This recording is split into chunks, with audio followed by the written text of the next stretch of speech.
Claro, claro, vai, fica à vontade, não.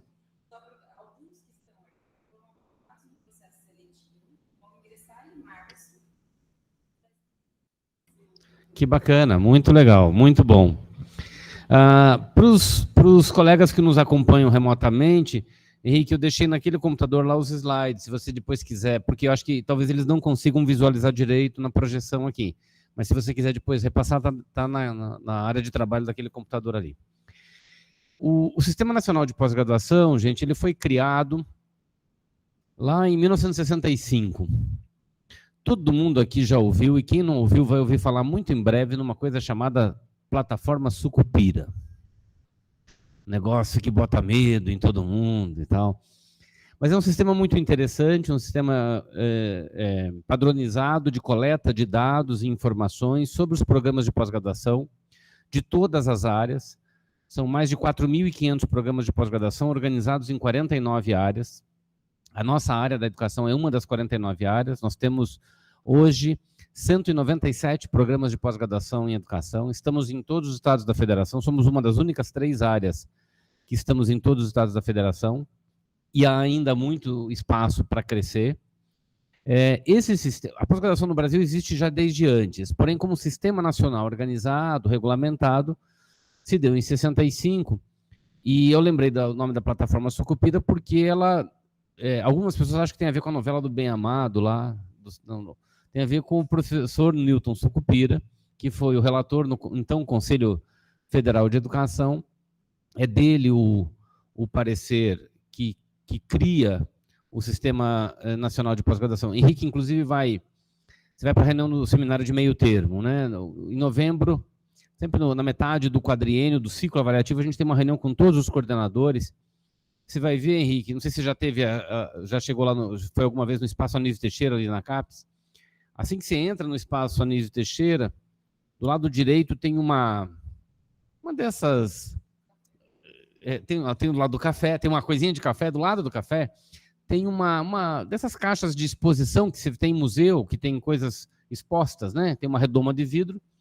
Sob essa redoma tem um livro aberto, é o Parecer Sucupira. As pessoas passam outro dia, encontrei um cara encostado naquele vidro, eu falei, não, filho, você vai me quebrar isso aí, isso é patrimônio da pós-graduação brasileira. Está ali o próprio parecer, inclusive com rasuras à caneta, né? Feita pelo professor Newton Sucupira, que é o que criou o sistema de pós-graduação. Isso se desenvolveu ao ponto de chegarmos hoje, como eu dizia, mais de 4.500 programas de pós-graduação em 49 áreas. Lá pela metade dos anos 70, mais ou menos, o país entendeu que precisava de um sistema de avaliação desse sistema de pós-graduação. Prioritariamente e equivocadamente, para poder tomar decisões sobre financiamento.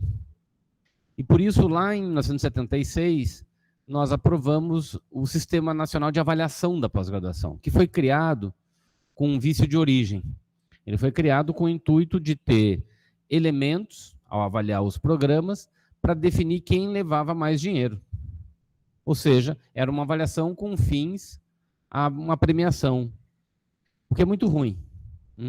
O sistema nasceu basicamente assim, e até hoje ele funciona assim. Ele, na verdade, começa a funcionar a partir de 1980, portanto, já são mais de 40 anos, que a cada ciclo avaliativo exara notas, classificações, depois passaram a ser notas, no começo eram letras, depois passaram a ser notas, no começo a avaliação era bienal, depois passou a ser trienal, e atualmente ela é já no terceiro ciclo quadrienal, é feita uma avaliação a cada 4 anos. O quadriênio em questão começou em 2021 e vai até o ano que vem, em 2024. A avaliação será em 2025, ela é sempre no primeiro ano após o encerramento do ciclo avaliativo. E essa avaliação resulta numa nota do programa de pós-graduação que pode variar de 1 a 5. 1 é insuficiente, 2 é fraco. Se um programa eventualmente ficar com uma nota 1 ou 2, a CAPES retira a recomendação de funcionamento. A CAPES, que é um órgão do Ministério da Educação, ela não cria programas e nem fecha programas, ela avalia e recomenda, ou não recomenda, né? quem realmente autoriza o funcionamento do programa de pós-graduação é o Conselho Nacional de Educação, que escuta a CAPES, né? Agora mesmo nós encerramos agora um ciclo de avaliação de propostas de cursos novos. Esses cursos já foram avaliados, recomendados pela CAPES, mas estamos aguardando que o Conselho Nacional de Educação publique a resolução, para que daí eles possam começar a funcionar. Se eventualmente o programa ficar com nota 1 ou 2, ele perde a recomendação de funcionamento. E o CNE pode fechar o programa. O programa pode ser nota 3, que é considerado regular. Ele não pode ter um curso de doutorado se ele tiver nota 3. Então, um programa que tem um doutorado que caia para nota 3, ele perde o curso de doutorado. Fecha o doutorado. Não fecha o programa, mas fecha o curso de doutorado. Ele pode ser nota 4, que é considerado bom, ou 5, que é considerado muito bom. Todos os programas são distribuídos nessa escala, que vai do insuficiente ao muito bom. Os programas que são considerados muito bons, eles são reavaliados no final, conforme um conjunto de parâmetros próprios para a excelência, que foi a expressão que a Graziela aqui usou, que são os programas com forte inserção internacional ou referência internacional. E aí eles podem ser reclassificados como nota 6 ou 7. Na verdade, são nota 5. Todos chegam até a nota 5. 6 ou 7 é um subgrupo dentro da nota 5. Isso só para localizar, eu sei que vocês conhecem, mas só para localizar... Epa. Acho que está muito longe. Talvez eu vou trocar de lado com você, Graça.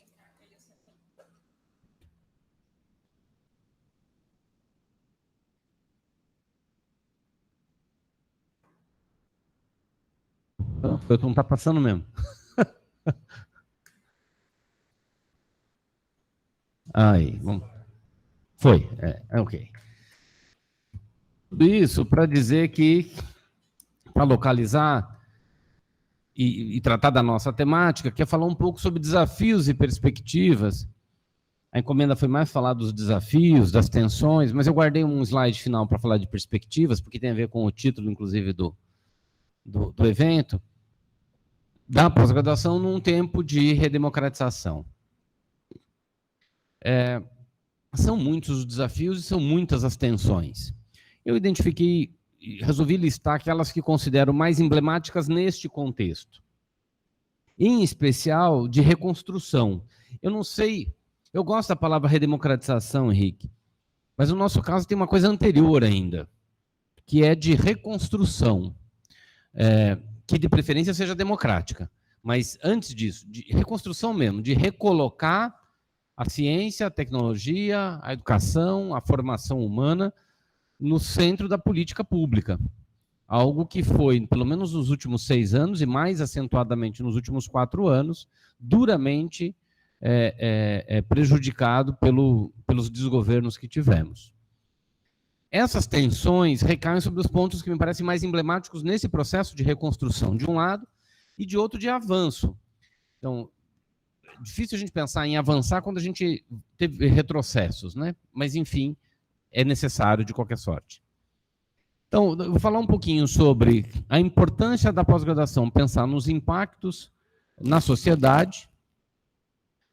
E esse é um ponto relativamente novo. Nós passamos 40 anos avaliando a pós-graduação sem olhar muito para isso, e isso se faz muito importante atualmente. Vou falar um pouco, cotejadamente, essa ideia de impacto, sobre a relação entre inserção, tem a ver com Graziela também, com o que ela dizia aqui, sobre a relação entre inserção e internacionalização da pós-graduação. Depois vou falar um pouco sobre inovação e transferência de conhecimentos. São expressões um pouco incomuns na nossa área, a gente utiliza com menos frequência e por vezes não sabe muito bem o que isso está querendo dizer. Vamos falar um pouco sobre desigualdades e assimetrias, sobre o peso elevado que tem a avaliação na definição da política de pós-graduação, sobre, e consequentemente, a hierarquização acentuada entre as áreas, e sobre educação à distância, ensino híbrido e financiamento. Bom, portanto, vamos terminar às 3 da manhã, porque são muitos assuntos, né? Não, eu vou ser bastante rápido em alguns deles e vou juntar outros, né, na expectativa de compilar um pouco essas ideias.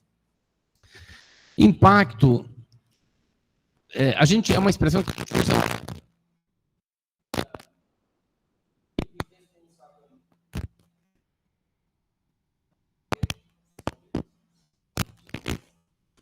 Deu uma desligada. Pronto. Aí. Eu não enxergo de perto, de longe eu enxergo bem. Lá eu enxergo bem. Até porque eu já falei desses slides, eu sei mais ou menos o que tem neles. Qualquer coisa eu dou uma olhadinha aqui. Impacto é uma expressão que a gente usa de maneira até um pouco irresponsável, às vezes. A gente chama meio tudo de impacto. Resultados a gente chama de impactos. Não, aqui a gente tem que ter um certo cuidado. A pós-graduação passou, assim como a própria educação superior como um todo, passou muito tempo sem se preocupar com que tipo de alteração os suas resultantes geram na sociedade. Isso é uma coisa que a gente tem que se preocupar. Eu costumo dizer, para aqueles que vão propor um curso novo de pós-graduação, por exemplo, isso também serve para avaliação quadrienal de um curso, de um programa existente, que a chave de todo o processo de avaliação na pós-graduação tem a ver com a resposta à seguinte pergunta: quem é a pessoa que eu quero formar?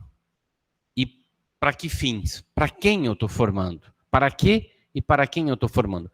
Aqui tem mestrandas e mestrandos, doutorandas e doutorandos, alguns que serão ainda mestrandas ou doutorandas, mestrandos ou doutorandos no ano que vem. Para quem que esse programa está formando vocês? Para que essas pessoas tenham possibilidade de intervir de que forma?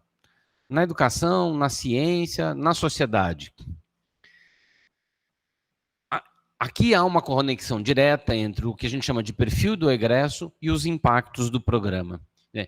Até que ponto um programa de pós-graduação consegue, e aí eu vou para o conceito de impacto, consegue alterar positivamente algum elemento na sociedade. Este é o conceito de impacto com o qual a CAPES trabalha, com o qual o sistema de avaliação trabalha.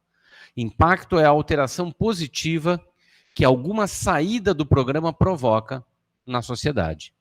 Saída entendida como uma pessoa que se forma aqui, um trabalho que aqui é defendido, um produto de alguma pesquisa aqui desenvolvida. O que nós geramos? Eu não gosto muito da palavra produzir nesse caso, mas caberia também. O que nós geramos? O que nós produzimos nesse programa? Bom, antes que fique bastante claro, isso aqui é uma escola, acho que todo mundo sabe, né? Isso é uma escola. Como toda escola tem professores, alunos, currículo, responsabilidades. Ela tem uma diferença grande em relação à escola de educação básica, e mesmo a escola de educação superior nível graduação, porque aqui é uma escola cuja formação se faz por meio da pesquisa e para a pesquisa. A pesquisa aqui é inerente a cada passo que a gente dá. Então, nós estamos formando, num programa acadêmico, pesquisadores antes de tudo. E para fazê-lo, fazemos por meio da pesquisa. Mas, então o que nós geramos? Nós geramos mestres, mestras, doutores, doutoras. Isso nós entregamos para a sociedade, nós entregamos, portanto, o título. Quem frui esse título? Antes de tudo, a própria pessoa. Não é? O mestre, de posse do seu título, ele pode fazer o uso que quiser. Pode mandar enquadrar o diploma, né? Tem gente que faz, põe na sala. Né? A gente não costuma fazer isso muito, não. Uma vez eu fui numa banca de um concurso que a pessoa tinha que levar os documentos, assim, né? Para comprovar. E ela chega com uma sacola enorme e tal. E aí, quando ela tira da sacola um quadro, mas era um quadro desse tamanho, ela tinha enquadrado o diploma e não tinha jeito de tirar. Foi com quadro e tudo mesmo. A pessoa pode fazer o que ela quiser com o título, inclusive nada. Eu tive uma doutoranda que defendeu o doutorado, fez progressão de carreira e se aposentou. Felizmente, só uma. Então, a sociedade não fruiu esse título e se aposentou definitivamente. Ela não é uma pessoa que se aposentou de uma coisa para fazer outra coisa. Não, ela resolveu. É direito dela. O título é dela, ela faz o que ela quer. Não tem transferência de conhecimento nesse caso, a gente vai voltar a isso. Mas, de qualquer maneira, o título é dela. Produzido pelo programa e por ela, o título é dela. Mas o conhecimento produzido por ela para gerar aquele título é outra coisa que a gente gera. A tese, a dissertação. Isso, ainda que tenha autoria, pertence ao mundo. Não é? A menina depositou aqui a dissertação, está lá na página do programa, está na biblioteca. É um conhecimento que tem autoria, mas pertence ao mundo. Qualquer pessoa pode fazer uso daquele conhecimento. E é esse o sentido, por sinal, importante dessa difusão. Isso é também uma saída. É um outro tipo de saída, ou as pessoas gostam de chamar um outro tipo de produto. E a produção derivada disso. Para poder formar aquela mestra, aquela doutora, que teve que produzir aquela dissertação, aquela tese, essa tese ou dissertação, potencialmente, a parte mais difícil era fazer justamente a tese ou a dissertação e defendê-la, potencialmente ela pode transformar isso em outros produtos acadêmicos, técnico-tecnológicos, e difundir o resultado dessa pesquisa mundo afora. Essas são saídas. O quanto essas saídas impactam na sociedade? Alteram positivamente a sociedade? Isso é impacto. Isso é o que nos interessa saber. Agora, nos interessa saber, olhar isso na perspectiva da alteração social, da alteração cultural, da alteração econômica, da alteração acadêmica. Os impactos acadêmicos são aqueles que a gente está mais acostumado a lidar, que é o quanto uma saída, uma dissertação, um artigo, altera a produção de outras pesquisas. Nós temos, inclusive, indicadores bibliométricos que vão mensurar esse tipo de alteração gerada. Não é? Mas é algo que, na pós-graduação em educação, na pós-graduação em humanidades em geral, a gente tem alguma dificuldade de lidar com esse conceito de impacto. Especialmente porque, como nós não estamos acostumados a lidar com ele, a gente não consegue identificar. E, portanto, não consegue registrar. Logo, o avaliador não consegue saber as eventuais contribuições, alterações que o programa gera. Está aqui um desafio, que é conseguir identificar e descrever adequadamente as contribuições do programa nas alterações na sociedade, na economia, etc.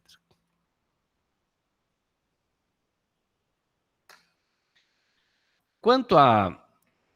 Eu dizia que dentre as saídas do programa, e eu fiz uma bagunça aqui.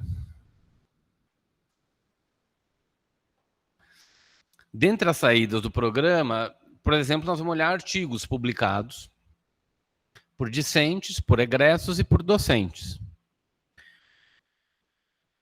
O artigo não é a única, nem a melhor forma de se fazer o conhecimento científico circular necessariamente, em todos os casos. Mas ele é a linguagem, o instrumento padrão da ciência no mundo. Das ciências, melhor dizendo, no mundo. Por quê?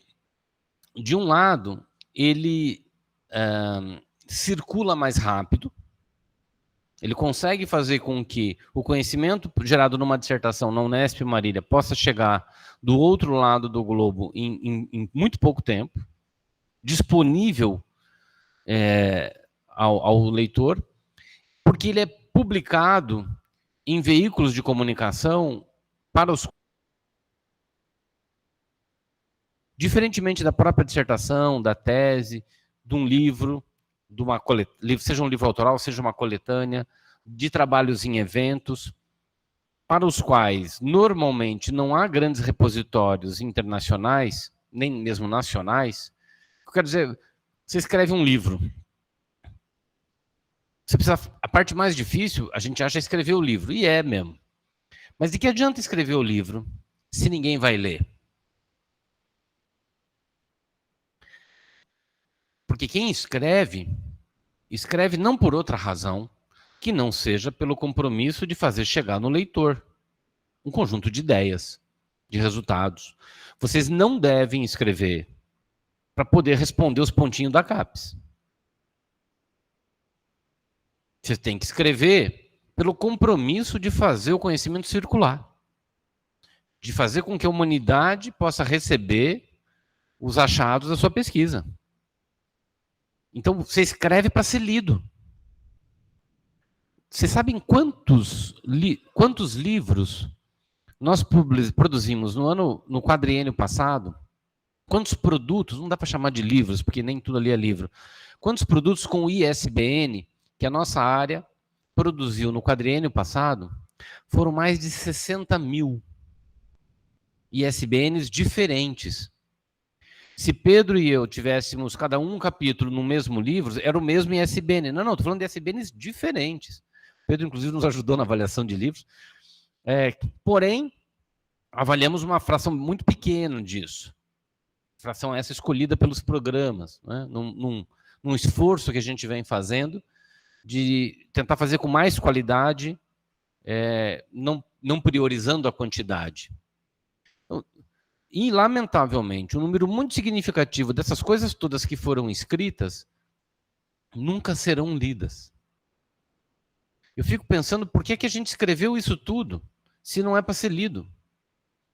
Então, escolher... Aí tem um processo de formação de discentes, mas também de docentes, de saber o que escrever, para quem escrever, qual é o melhor canal de difusão, a identificação de quem é o seu leitor, para quem você está escrevendo e, portanto, qual é a melhor estratégia para chegar nesse leitor. Isso tem a ver com internacionalização, por quê? Porque você não tem que internacionalizar. Bom, esse é um programa fortemente internacionalizado. A Unesp é uma universidade, uma das 33 universidades do programa CapSprint. O programa está no CapSprint, chegou a nota 6, felizmente, com muito mérito e com muita competência. Mas nós não temos que internacionalizar, insisto de novo, para responder um modelo avaliativo. Tanto que, tecnicamente, o programa não precisa. Na avaliação quadrienal passada, o Conselho Técnico-Científico da CAPES decidiu que o programa poderia optar se ele era um programa com vocação internacional ou com um programa com vocação regional. E bastava ele declarar isso no seu relatório. E se ele se declarasse um programa com vocação regional, ele seria avaliado por um conjunto de indicadores que tinha a ver com isso. Se ele se declarasse um programa com vocação internacional, era outro conjunto de indicadores. Claro que ele podia também declarar as duas coisas, né? E aí ele seria avaliado por ambas, valeria o melhor desempenho, que é o que a maioria acabou fazendo no fim das contas. Mas eu estou chamando a atenção para isso pelo seguinte: a internacionalização deve ser compromisso do pesquisador, de cada uma de vocês, de cada um de nós. Nosso compromisso de pesquisador é de levar o resultado da nossa pesquisa para o mundo e de trazer o mundo para a nossa pesquisa. Ângelo, mas eu pesquiso o conselho escolar lá em Assis, o mundo não quer saber de Assis, nem do conselho escolar quer. Primeiro, o mundo tem muita curiosidade sobre o Brasil e quiçá sobre Assis. Mas o conselho escolar, com certeza, é matemática internacional. Mas ainda que não fosse, a teoria permite diálogo internacional. A metodologia da pesquisa permite diálogo internacional. E seguramente lhe interessará. Se não interessará o mundo, eu não sei. Mas deverá interessar você o que o mundo pesquisa sobre, o próximo. Trazer o mundo para a sua pesquisa, para a sua sala de aula, é determinante para fazer com que esse trabalho tenha mais qualidade. Então, o compromisso de internacionalização, ele é um programa nota 6, é claro, ele tem que ser um compromisso institucional, até para manter o 6, ou eventualmente, tomara, subir a nota 7. Mas, independente disso, é por compromisso do pesquisador, individualmente e coletivamente. Esse esforço de um encontro internacional como esse caminha nessa direção. É de trazer o mundo para cá, mas é também de levar esse programa, está aí a professora que amanhã está embarcando para a Alemanha no CapSprint, é de levar as coisas daqui para fora. Esse diálogo é decisivo. Eu sei que no campo das ciências humanas e sociais, e letras e artes, e sociais aplicadas, nós temos um diálogo mais complexo. Isso não é um problema nosso, é um problema global, né? A educação, por exemplo, no mundo todo, ela é bem menos internacionalizada que as áreas da saúde, por exemplo. Isto no mundo todo. Você vai à Inglaterra, o diálogo dos pesquisadores ingleses com a educação do mundo ela é forte, mas ela é bem menor do que os pesquisadores da saúde, lá, ou das ciências da vida, lá da Inglaterra também. Tem a ver com o objeto, com a natureza da ciência que se faz ali. Não é? Não é uma ciência melhor, não é pior, ela é diferente.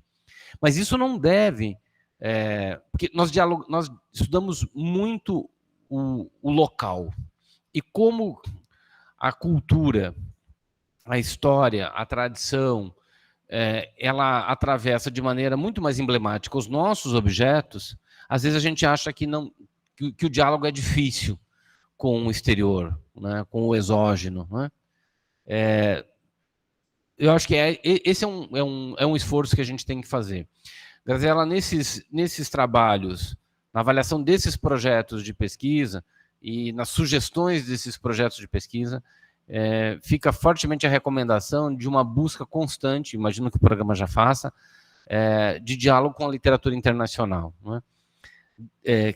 Por isso que, por exemplo, os programas nota 6 e 7, ou um programa para poder ser classificado com nota 6 e 7, nós vamos olhar, inclusive, a bibliografia das disciplinas que são ministradas no curso, para verificar qual é o diálogo que essas disciplinas têm com o universo estrangeiro, com o universo do exterior, né? Para saber se esse internacional está presente não só nos trabalhos de conclusão e na circulação, mas na própria formação dos nossos mestrandos e doutorandos. Em relação ao local ou regional, claro, por óbvio, né, eu tenho certeza que um número muito significativo, a grande maioria das pesquisas aqui desenvolvidas vão tematizar elementos educacionais que, de alguma maneira, dialogam com essa região. Às vezes é um estudo de caso de uma escola ou de uma prática pedagógica ou educativa aqui. Às vezes há um diálogo mais nacional e às vezes até internacional, já no objeto, digo. Mas dominantemente, ainda que a gente faça um diálogo com o mundo, a gente não deixa, no nosso caso, normalmente de olhar o local.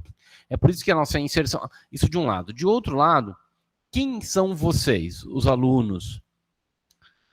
Os alunos de um programa de pós-graduação em educação, os do mestrado, dominantemente, são docentes de educação básica. Esse percentual tem diminuído, mas ele continua sendo amplamente majoritário. Passa de 70%, em média, o número de ingressantes no mestrado em educação que são docentes de educação básica. Pública ou privada, não importa. Isto, por si só, já garante uma forte inserção local. Porque são pessoas, normalmente, da região, de cidades próximas, às vezes da própria cidade onde o programa está, e que vão conectar na sua pesquisa, na sua trajetória formativa, com a sua realidade profissional, em boa proporção. Não é para todos, é mais forte no mestrado isso do que no doutorado. Então, pelo menos por essas duas entradas, eu diria, é quase que automático que o elemento regional esteja presente nos nossos programas. Mas quando a gente diz que um programa tem por vocação, ou quer buscar ter por vocação a inserção regional, é mais do que isso. De fato, ele tem uma estratégia formativa que coloca o território educacional, o território, entre parênteses, educacional, como objeto central da sua intervenção, dos seus impactos. Né?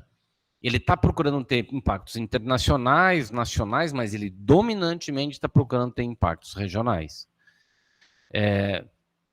Logo, a busca por detalhamento de dos alcances dos resultados do programa devem priorizar essa dimensão.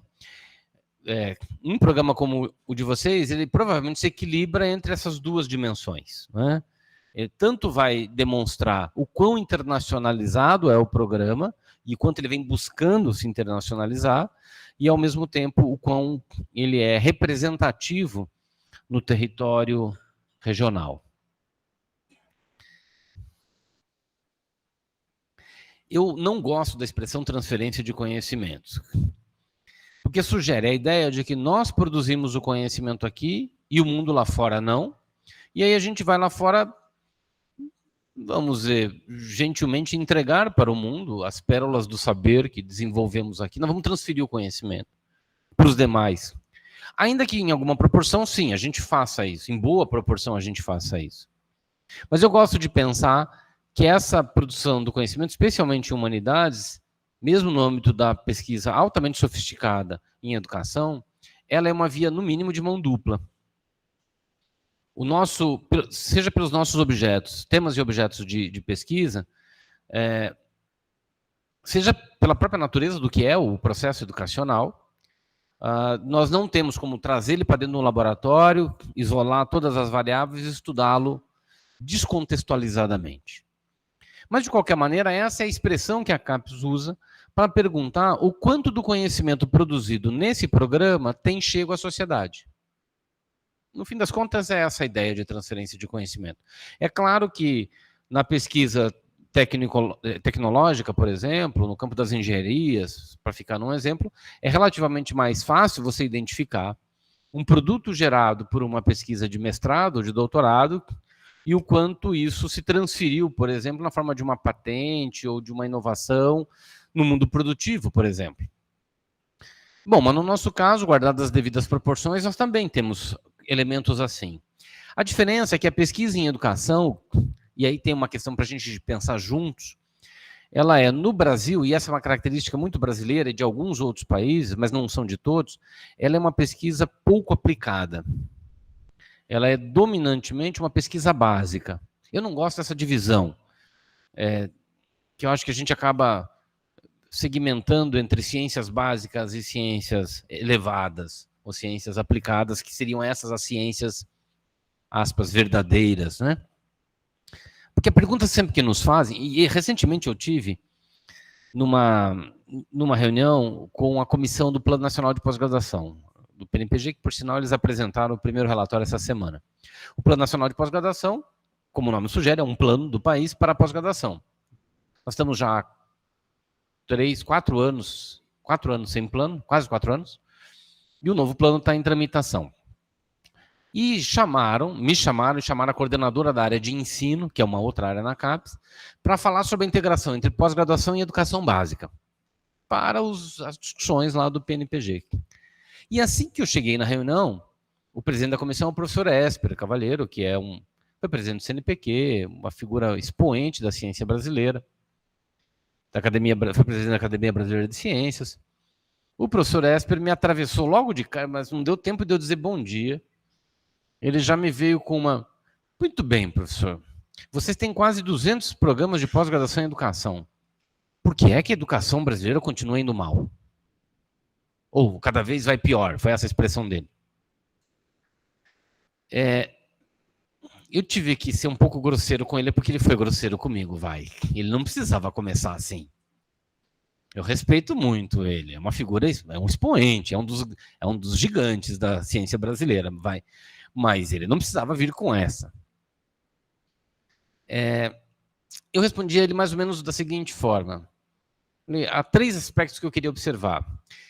Que dados o senhor, como cientista, me traria para dizer que a educação brasileira está indo pior? Sem dados, eu não consigo confirmar essa sua hipótese. No máximo, vou tratar isso como uma hipótese. Ele trouxe um conjunto de dados comparativos do que é possível de comparar, porque nós não temos dados anteriores a 95, por exemplo, sobre desempenho escolar, para ficar só num único parâmetro. Ainda que a gente tenha dados de evasão escolar e reprovação desde os anos 60, e olhando para esses indicadores, não, é o contrário, os indicadores melhoraram enormemente. Isso não quer dizer que nós estamos no topo da crista da melhor educação brasileira ou do mundo, né? Ou da história possível. Um segundo aspecto, olha, exatamente por isso, nós somos uma área que, historicamente, ela é uma área básica na pós-graduação. E isso atravessa muito a própria graduação, porque a formação de professores acaba sendo, em boa proporção, também pouco dedicada ao pedaço, desculpa usar a expressão, mais técnico da docência. As didáticas, né, as metodologias, aos experimentos práticos. Não fica aqui com uma crítica de que deveria ser de outro jeito. Estou apenas constatando como o que me parece nesses quase 30 anos de educação superior que eu tenho vivenciado na formação de professores, e do pouco que tenho estudado sobre. Então, de fato, tem uma característica do que é a produção de conhecimento no âmbito da pós-graduação e, portanto, no âmbito da pesquisa em educação no Brasil, que é de uma forte capacidade de identificação dos problemas e das causas dos problemas, sem necessariamente uma produção de pesquisa que gere solução aplicável para esses mesmos problemas. Isto é, nós formamos mestres, mestras, doutores e doutoras para entender o fenômeno educacional, para entender os problemas educacionais, mas não para gerar, durante o seu mestrado ou doutorado, necessariamente uma solução aplicável para esses problemas. Eu não acho isso ruim, necessariamente. Tem a ver com a característica da pós-graduação. Acho que essa é uma característica que a gente talvez possa buscar ampliar, modificar, mas isso está dado. Portanto, qual é o conhecimento que a gente transfere? A gente não transfere um novo método de alfabetização. A gente transfere um conhecimento acrescentado sobre a alfabetização para aquela mestra ou aquele mestre especialista, mestre em alfabetização. E este mestre ou mestra, mais bem formado, mais bem conhecedor da alfabetização, seguirá alfabetizando com mais qualidade. Não há muita dúvida quanto a isso. A gente tem uma série de estudos que mostram, inclusive, esse tipo de impacto social. Então, de fato, a crítica do professor Esper, no meu entendimento, não procede. Procede a crítica geral de nós temos problemas educacionais, mas culpabilizar a pós-graduação por não gerar respostas como engenharia talvez gere, e não é porque a pesquisa em engenharia é melhor, é porque é de outra natureza, não é? É que me parece ser um pouco o problema.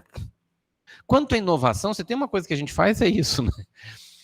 O problema é que também aí tem um aspecto que a gente não consegue identificar muito bem, o quanto a dissertação da mestra defendida aqui inovou o conhecimento. A própria mestranda, doutorando, não é instigado, seja pelo orientador, seja pela banca, seja pela comunidade científica, a pensar a se autoavaliar, avaliar o seu trabalho para poder dizer o quanto ele ou ela, naquele trabalho, fez avançar as fronteiras do conhecimento. Estou dizendo isso porque a gente vai muito para a banca, e essa é uma pergunta que eu sempre faço, quando eu vou ler um trabalho para uma banca. Porque uma vez eu estive numa banca em que eu assisti uma pessoa agir com um desfeitio muito grande. Eu fiquei muito chateado em ver aquilo. Eu queria sumir. Eu não era nem membro da banca e nem era o avaliado. Eu estava só assistindo a banca. O arguidor vira assim para o arguido, doutorando, e fala: sua tese é interessante e inovadora. Só é uma pena que o que é interessante não é inovador e o que é inovador não é interessante. Eu queria assumir no lugar da... Eu acho que a pessoa... Primeiro, isso não se diz desse jeito, não se deveria dizer. Mas a pergunta que o avaliador, com mal educado, fez, procede. A pergunta procede. O quanto este trabalho faz avançar as fronteiras do conhecimento. Nós estamos entregando aqui um título de doutor para essa pessoa. Não é só o título pelo título, mas é uma tese. E o quanto essa tese, de fato, é uma tese. No sentido de tensionar, pelo menos tensionar as fronteiras do conhecimento. E eu acho que aqui tem um aspecto formativo que programas de excelência, especialmente, devem estar muito... Programas com doutorado em geral, programas de pós-graduação, todos, devem estar muito atentos, né? Um outro aspecto tem a ver com assimetria e desigualdade. Um dos problemas que recai sobre o sistema de pós-graduação, problema sério, tem a ver com como ela é desigual na oferta no país. Isso se associa também à oferta, especialmente pública, de educação superior. E o tempo de existência de instituições e a cobertura que isso tem. Veja, o norte do Brasil inteiro, os 7 estados que compõem aquela região, tem, no momento, 4 programas de doutorado em educação, no norte brasileiro inteiro. Acabamos de aprovar mais 3, mas ainda não estão funcionando. Tem 4 doutorados em educação. Eu moro em Curitiba. Não moro em São Paulo, eu moro em Curitiba. Curitiba tem 4 doutorados em educação. Claro que acho que é meio demais, 4 doutorados em Curitiba também, não era para tanto. Vá ter doutorando assim, né? Só em educação. E ainda tem mais 2 em ensino. Mas isso é o equivalente à quantidade de doutorados de toda a região norte brasileira inteira. Não há no norte do Brasil, a exceção feita a uma cidade do Pará, não há programa de pós-graduação no interior.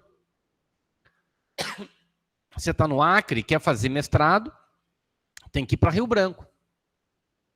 E não é assim, pegar um ônibus, né? Na Amazônia não se pega ônibus, inclusive. É. Você está no interior do Amazonas, qualquer lugar do interior do Amazonas, você precisa ir para Manaus. Não existe possibilidade de você fazer pós-graduação que não seja na capital, com exceção feita ao estado do Pará, que temos um programa no interior. Então, é claro que tem uma desigualdade muito grande em relação ao Centro-Sul, mais especialmente ao Sul e Sudeste. Aqui nós temos, a gente vai tropeçando em programas de pós-graduação, né? Você cai. Tanto que, para um programa novo, para alguém propor um mestrado em educação no estado de São Paulo, o cara tem que ser muito criativo hoje. Porque ele tem que provar que precisa de mais um mestrado em educação aqui. Doutorado não, aí é mais natural. Você tem programas que já tem mestrado, o doutorado é mais ou menos natural, um movimento natural, né? Mas o mestrado novo em São Paulo, deixa eu pegar um exemplo, Unesp e Assis. Lá nós não temos mestrado em educação. Para propor um mestrado em educação, o que justifica um mestrado? Tem Londrina, tem aqui, que não são cidades longe, que são programas consolidados, esse aqui de excelência, por que vai precisar mais um lá? Não é? Já no centro-oeste e no norte, e em menor proporção no nordeste, nós precisamos ainda crescer. No nordeste tem alguns estados, Piauí, Sergipe, Alagoas, que não têm programas no interior. Todos os outros estados têm. Né? Ofertado pelas estaduais ou por instituições privadas, tem. Então, de fato, e consequentemente, como são menos programas, são programas mais novos, tem menos nota, tem menos dinheiro. E como é um sistema indutor, a avaliação ela é indutora e o resultado dela gera prêmio, no sentido que quanto melhor o desempenho do programa, mais recurso ele tem, é óbvio que quem tem pouco tende a ter pouco, menos ainda. Né? É muito difícil um programa ascender nesse sistema. Leva tempo, leva bastante tempo. Quantos anos tem o programa aqui? 33 anos. Esse é o argumento do diretor de avaliação atual. 38? Bom, mais de 30 de qualquer maneira, né? O argumento dele é que programas com nota alta são programas antigos, dominantemente. E é verdade. É por isso que tem a ver com a própria desigualdade na oferta da educação superior e da consolidação das instituições de educação superior, especialmente públicas, porque a pós-graduação no Brasil, ela é o inverso da oferta da graduação. Na graduação nós temos mais ou menos hoje, pouca coisa mais do que 20% das matrículas em universidades públicas. Na pós-graduação é o oposto. Nós temos mais de 85% de matrículas em instituições públicas, nos mestrados e doutorados. Quem essencialmente faz... uma universidade como essa deve ter mais de uma centena de programas de pós-graduação. A universidade que eu trabalho tem 80 programas de pós-graduação. É muito raro uma instituição privada ter mais do que 4 ou 5. Porque, de fato, a pós-graduação não é lucrativa, ela é necessária para uma instituição ser universidade, eles fazem oferta com muita dedicação e competência, mas ainda assim não é o lugar onde eles realmente investem, não é? E no norte brasileiro, para voltar ao exemplo, na área da educação, por exemplo, nós não temos nenhuma instituição privada ofertando. É a única região do Brasil que todos os programas estão em instituições públicas na área da educação. E isso talvez já seja também um elemento que ajude a explicar a quantidade menor e o processo de interiorização também mais complicado. Aqui, esse é um desafio bem mais complicado. Porque ele não depende da avaliação da pós-graduação ou de uma área especificamente. Isso depende de uma política nacional de pós-graduação mais sólida, né? Tem havido esforços, a CAPES informou recentemente, inclusive, um conjunto de estratégias de interiorização de um lado, de ampliação da oferta. O edital de cursos novos que saiu agora, ele, nos documentos de área, todos os documentos de cada uma das áreas teve que trazer um componente sobre como que vai lidar com as assimetrias, não é? Por exemplo, a nossa área, a gente relativiza e permite que programas de pós-graduação possam ter 8 docentes nessas regiões, quando o nosso padrão é 10. Porque se não é tão difícil achar 10 docentes em Assis, 10 doutores em educação em Assis, em Cruzeiro do Sul, no Acre, é bem mais difícil, né? Então, se relativiza um pouco, e assim todas as áreas tiveram que lidar de alguma maneira com isso. Isso vai aparecer na final, eu já estou indo para o final. Um grande desafio que a gente tem a lidar neste momento tem a ver, aí não tem a ver com reconstrução, tem a ver com o porvir mesmo, né?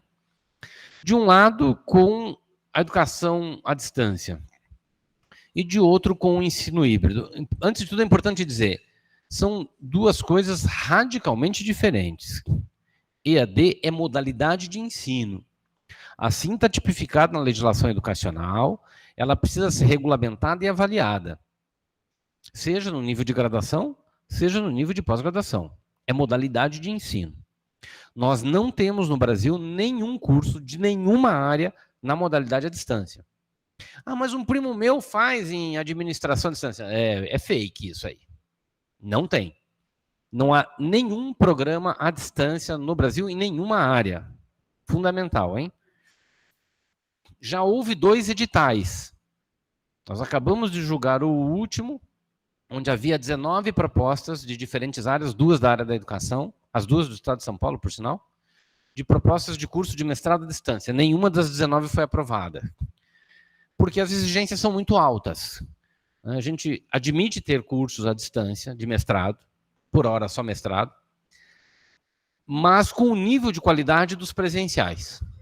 Portanto, tudo que a gente exige de um curso presencial, a gente exige de um curso à distância e mais um pouquinho, que é o pedaço à distância. Então, ele tem que ter um corpo docente com o perfil do corpo docente de um programa presencial. Ele tem que ter instalações equivalentes. Ele tem que ter nível de produção, ele tem que ter infraestrutura, ele tem que ter apoio institucional, ele tem que ter um projeto pedagógico muito bem desenhado, um currículo muito bem desenhado. Além disso, ele tem que ter os polos muito bem aparelhados, um ambiente virtual de aprendizagem adequado à pós-graduação, tutores com formação de pelo menos na condição de mestres, enfim, é um grau de exigência que, de fato, quem poderia ofertar? Alguém como vocês, alguém como a minha instituição, que já tem programas presenciais muito sólidos. Mas não são essas, normalmente, que, infelizmente, propõem, né? Eu tenho uma expectativa. Bom, mas isso não quer dizer que não vai chegar. Vai chegar. Não é se vai ter programa à distância, é quando. E por isso a garantia de que a gente cobre que isso tenha qualidade. Isso não se relaciona com o chamado ensino híbrido. Por sinal, quinta-feira da semana passada, na reunião do Conselho Técnico Científico da CAPES, foi apresentado uma primeira versão do relatório de um grupo de trabalho que estudou o chamado ensino híbrido. Até por sinal, eles propõem uma mudança já na nomenclatura. Em vez de ensino híbrido, vamos dizer, processos híbridos de ensino-aprendizagem, PEA.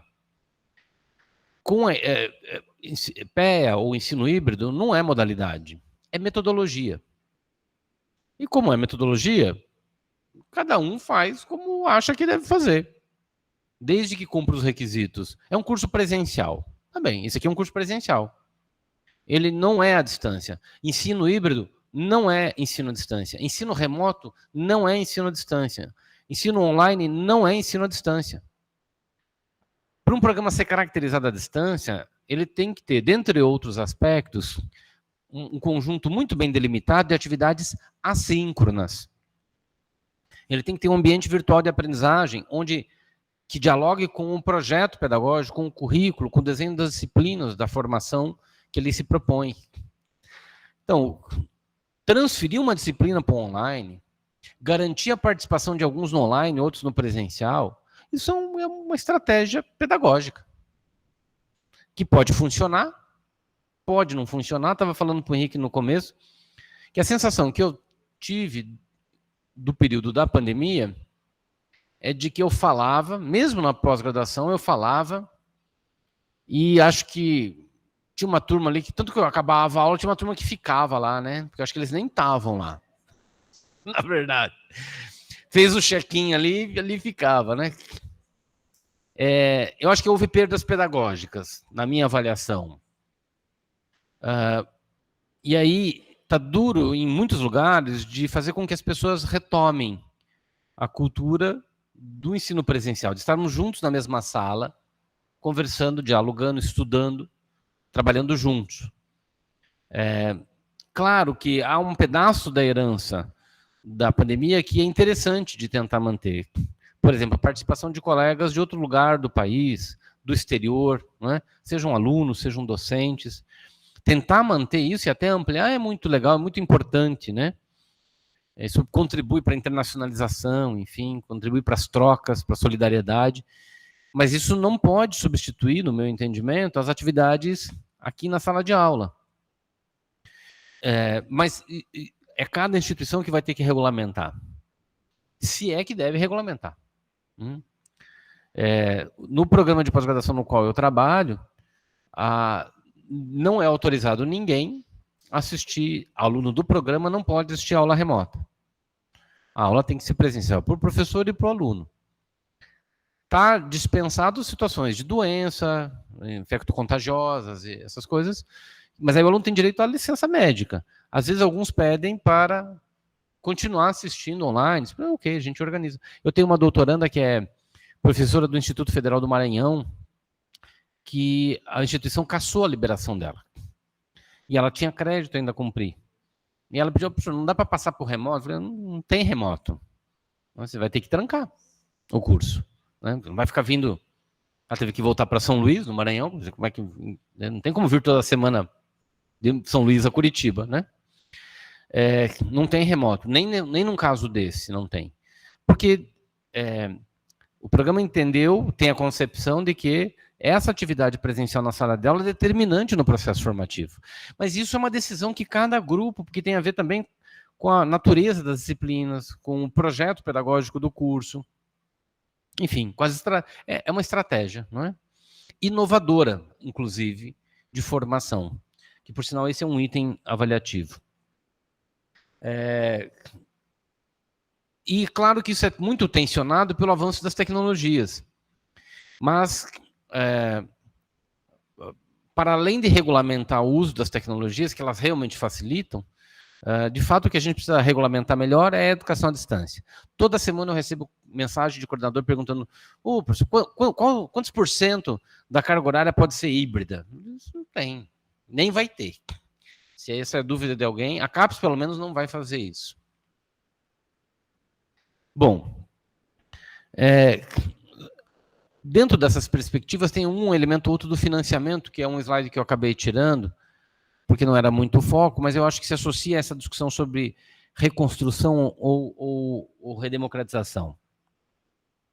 Eu não tenho dúvida que nós voltamos a viver um tempo, com todas as críticas que sempre caibam a todos os governos, mas viver um tempo em que há um governo que, pelo menos, tem mais preocupação com o desenvolvimento da ciência, da tecnologia, da educação e da pós-graduação, e da pesquisa. Mas vai levar muito mais tempo do que um tempo de um governo para a gente reconstruir aquilo que foi destruído. Por exemplo, o CapSprint, programa que a Graziella aqui mencionou, ele é da ordem de 300 milhões de reais ano. Isto é 10% do Ciência Sem Fronteiras. Sem correção monetária. Ciência Sem Fronteira era de 2014. O último ano do Ciência Sem Fronteira. É claro que o Ciência Sem Fronteiras era um programa mal gerido, vai. Eu fui coordenador de graduação nessa época. Era coordenador da pedagogia. Eu saía nos corredores catando aluno para mandar para o exterior e não conseguia. Sobrava a bolsa. Porque, claro, não... primeiro tinha muita bolsa mesmo. Mas não é assim, né? Não é como ir num congresso. é passar 6 meses ou 1 ano no exterior. Quem é que pode parar a vida? Né? Se planeja, isso é uma coisa que você se organiza. Nas licenciaturas, em boa proporção, nós estamos falando de alunos trabalhadores, que não tem como... Ok, eu vou, o que eu faço na volta, né? Vivo de quê daí? Então, de fato, sobrava bolsa nas licenciaturas e que eram remanejadas, por exemplo, para as engenharias ou para as ciências da vida, porque lá, ao contrário, faltavam bolsas. E que não estava vinculado, esse conjunto de ofertas de bolsas e de outros recursos, a um projeto, de fato, nacional de internacionalização da sua ciência ou da educação superior.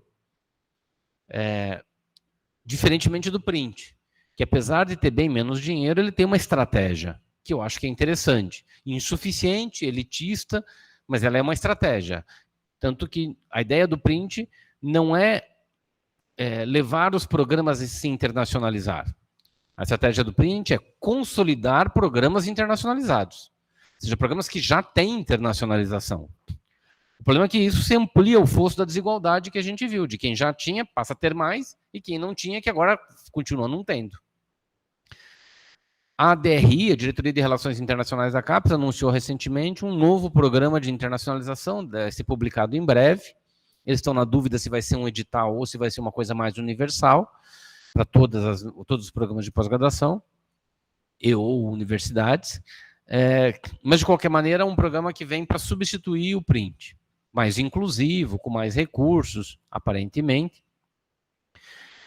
Mas insisto, então, apesar da boa vontade, vai levar bastante tempo para a gente poder repor condições de financiamento e acho que não chegaremos àquele nível que tivemos outrora. Por sinal, a presidente da CAPES, na abertura da reunião do CTC passado, falou do receio, do medo que ela está com a Lei de Diretrizes Orçamentárias encaminhada ao Congresso agora, porque ela mantém o orçamento da CAPES, o orçamento que foi refeito para esse ano, mas esse orçamento não é suficiente de pagar a CAPES em 2024, porque se vocês lembram, houve um reajuste das bolsas, a partir na prática de maio. Houve a criação de 550 novas bolsas, também a partir de maio e junho. Só que no ano que vem elas contam já a partir de janeiro. Sem contar que agora vai sair o reajuste das bolsas internacionais. Nós estamos com estudantes de doutorado e de doutorado sanduíche sendo expulsos de alguns países, ou não conseguindo entrar, porque a bolsa não é suficiente. E aí aquela exigência mínima de condições financeiras, o aluno não tem, ele é deportado na chegada. Olha o constrangimento para o país, sem contar na sacanagem com o estudante. Então, obviamente, precisa rever os valores das bolsas internacionais. Isso tudo é no orçamento da CAPES do ano que vem.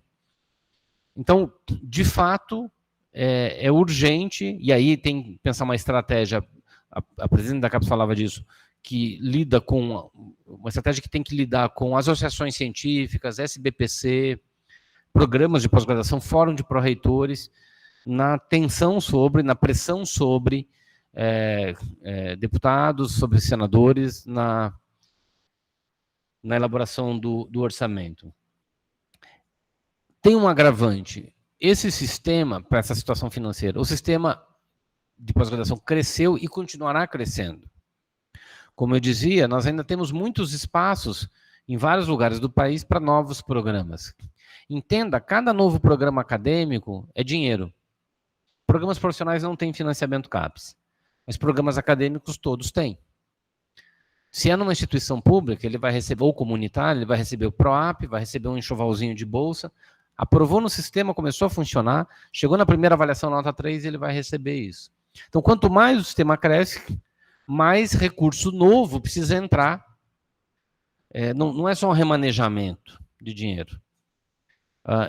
Aí está a maldade do ciclo passado, desses últimos 6 anos. Estagnou a quantidade de recurso e diminuiu o orçamento com o sistema crescendo. Então o cobertor ficou 2 vezes curto. Ficou curto porque o dinheiro diminuiu e ficou mais curto porque o sistema cresceu. Então a proporção para cada um ficou ainda menor. Mas como é que o sistema de pós-graduação cresceu durante o governo Bolsonaro, por exemplo? Isso é produto de um investimento de 10 anos antes. Lá em 2006, 2007, nós tivemos uma política muito importante para a educação superior, chamada REUNE, que foi uma muito controversa, é verdade, mas uma política de expansão do atendimento público federal, especialmente a educação superior. Criação de novas universidades, a criação de campi, diversos campi no interior dos estados. Então, você cria um campus lá em Barra do Garças, por exemplo, na UFMT, não é um campus da UF, da Federal do Mato Grosso, vai levar uns 10 anos para que aquele grupo de docentes consolide um núcleo de pesquisa, de pesquisadores, e aí proponha um programa de pós-graduação. Foi isso que chegou agora, 18, 19, é fruto daquele investimento lá de 2006, 2007. Então, no pior momento do financiamento, nós tivemos um grande crescimento do sistema. E ele vai continuar crescendo, especialmente nas regiões onde há menor oferta, o que é bom, mas onde a gente precisará dar mais aporte financeiro, inclusive, porque trata-se de regiões mais carentes. Nesse sentido, o receio é que isso possa ampliar as desigualdades. Nós temos que estar muito atento, porque a tendência é de ampliação de desigualdades. Eu não sei se me faço claro o suficiente. Um sistema crescendo, mesmo que a gente busque recuperar recursos, o crescimento se dará em regiões menos abastecidas de pós-graduação, com instituições que têm mais fragilidade, instituições públicas com mais fragilidade, e que têm menos dinheiro para manter esses programas. E, portanto, você pode ter muitos programas novos com condições muito desiguais com os programas já existentes. Para a avaliação da pós-graduação, há uma tendência crescente de que ela seja menos quantificada. Isso nem é bom nem é ruim, mas é só uma característica, mas que dá muito mais trabalho para o avaliador. A nossa área, por exemplo, nós temos um instrumento avaliativo, que se chama ficha de avaliação, todas as áreas têm a sua ficha. A nossa ficha tem 47 indicadores, 15 deles são quantitativos e 32 são qualitativos. Então, 2/3 são qualitativos, 1/3 é quantitativo. Para cada indicador qualitativo desse, a gente tem que gerar um conjunto de critérios, para que o avaliador, ao ler o relatório do programa, ele possa identificar padrões de qualidade, né? E isso dá muito trabalho, tanto no processo de preparação da avaliação, quanto especialmente do trabalho do avaliador. Porque não sou eu, gente, o avaliador, viu? Eu só coordeno. O avaliador é feito por docentes dos programas de pós-graduação. A gente convida um de um programa, a Graziella, que está das minhas melhores, sou fã da capacidade avaliativa da Graziella. A gente sempre convida pessoas experientes, que já foram coordenadores, que já foram avaliadores de outras agências, CNPq, FAPESP, etc. Então, é um grupo constituído por pessoas muito experientes, docentes, que são mais de 60 pessoas, porque para cada 3 programas, um avaliador, a comissão tem essa proporção. Então, está quase 200, logo chegaremos a 70 avaliadores. Essas pessoas têm que ler o relatório produzido, que é um relatório de centenas de páginas, que cada programa produz, na busca pelas informações para poder fazer o julgamento, para poder fazer a avaliação. É nesse sentido que cresce a pressão sobre a criação de outras estratégias avaliativas, e aqui eu vejo, Henrique, a importância do investimento dos programas, especialmente na nossa área. A CAPES já entendeu isso, mas a nossa área é uma tradição maior com relação à autoavaliação. Por quê? A avaliação externa que a gente faz na pós-graduação, ela não é capaz de avaliar processo. O Henrique é um bom professor, o Pedro orienta bem, a Neuza conduz a disciplina adequadamente? Eu estou seguro que sim, mas a avaliação externa não tem como saber isso, não tem indicadores para isso. Quem pode dizer isso? Só o próprio programa, e portanto só a autoavaliação. E como eu disse lá no início, isso aqui é escola, onde a qualidade do trabalho docente é determinante no projeto formativo do discente, do futuro mestre, do futuro doutor. Eu apostaria que daqui a um tempo, no médio prazo, coisa de 8 anos, uns 2 quadriênios aí, a gente vai chegar num ponto que talvez a avaliação externa transfira para a autoavaliação elementos para que o próprio programa se autoavalie. Porque hoje a autoavaliação é assim, vocês fazem uma autoavaliação e o avaliador externo avalia a tua autoavaliação. É uma avaliação externa da autoavaliação, que é um negócio para mim muito esquisito. Autoavaliação é autoavaliação, pô. Ela não precisa ser avaliada externamente. Se já é autoavaliação, só que não. Né? A CAPES entendeu que é preciso controlar externamente. Tudo bem porque é uma coisa nova também. Mas o que eu enxergo? Por exemplo, ali na frente, pegar um indicador, o destino dos egressos. O destino dos egressos, ele é de qualidade? O avaliador externo tem pistas para poder fazer essa avaliação e a gente faz. Mas quem melhor do que o próprio egresso para falar disso?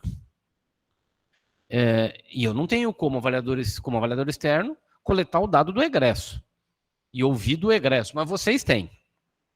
Então, talvez esse é um tipo de indicador que poderia ser transferido para o programa. E o programa, a partir de um conjunto de critérios, pode definir, eu sou muito bom nisso, eu sou bom nisso, eu sou regular nisso, eu sou fraco nisso, eu sou insuficiente nisso.